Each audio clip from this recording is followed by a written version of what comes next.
குபேரமலர் viewers subscribers எல்லாருக்கும் இனிய காலை வணக்கம்.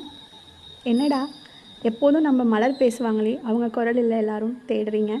ஆமாங்க, நான் மலர் விழியில் அவங்க அக்கா பொண்ணு கவி. பின்னி வந்து அவங்க எல்லாருக்குமே தெரியும், குபேரமலரோட இல்லத்துக்கு முதல் முறையாக ஒரு ஆண் வாரிசு பிறந்திருக்கு எங்கள் தம்பிக்கு. அதுக்காக பின்னி சென்னை போயிருக்காங்க. இதனால் வரைக்கும் பின்னி வந்து ரொம்ப எங்கேயும் போய் ஸ்டே பண்ணதில்லை. முதல் முறையாக சென்னை போயிருக்காங்க. அங்கே போய் அவங்க பையன் வீட்டில் தங்கியிருக்காங்க. அவங்க என்கிட்ட ஒரு மிகப்பெரிய பொறுப்பை ஒப்படைச்சிட்டு போயிருக்காங்க, அவங்களோட செடிகளை பத்திரமா பார்த்துக்க சொல்லி. அதெல்லாம் செடிகள் இல்லை, அவங்க பெற்று எடுக்காத, அதாவது வயிற்றில் தான் பிறக்கலை, அந்த அளவுக்கு அந்த வந்து பார்த்துப்பாங்க. அதனால் வந்து ஒரு குழந்தை காலையில் எழுந்திரிச்சு என்னோடய தாயை தேடுற மாதிரி இந்த செடிகள் வந்து எங்கள் பின்னியை தேடினதை நான் பார்த்தேன். இது வந்து வார்த்தைக்காகவோ வசனத்துக்காகவோ இல்லை, அந்த செடிகளுக்கும் ஒரு உயிர் இருக்குது, அதுக்கு ஒரு பாசம் இருக்குங்கிறத உண்மையாகவே நான் உணர்ந்தேன். அந்த மாதிரி பார்க்கும்போது நான் பின்னிட்ட சொல்லியிருந்தேன், நீங்கள் கவலைப்படாத பின்னி, எனக்குமே ரொம்ப ஒரு பிஸியானது தான், ஆனாலும் நான் வந்து கண்டிப்பாக தண்ணி ஊற்றுறேன், நான் பார்த்துக்கிறேன், கவலைப்படாதீங்க நீங்கள் அப்படின்னு சொல்லியிருந்தோம்.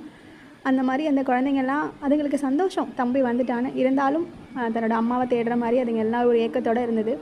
பரவாயில்லடா செல்ல குட்டிங்களா, அம்மா இல்லை நான் என்ன அக்கா தண்ணி ஊற்றுறேன் அப்படின்னு சொல்லிட்டு போய் எல்லா செடிகளுக்கும் தண்ணி ஊற்றுனேன். 4 மணத்த தக்காளி ரொம்ப சூப்பராக இருந்துச்சு, அதை பறிச்சியும் சாப்பிட்டேன், நல்லா டேஸ்ட்டாக இருந்தது.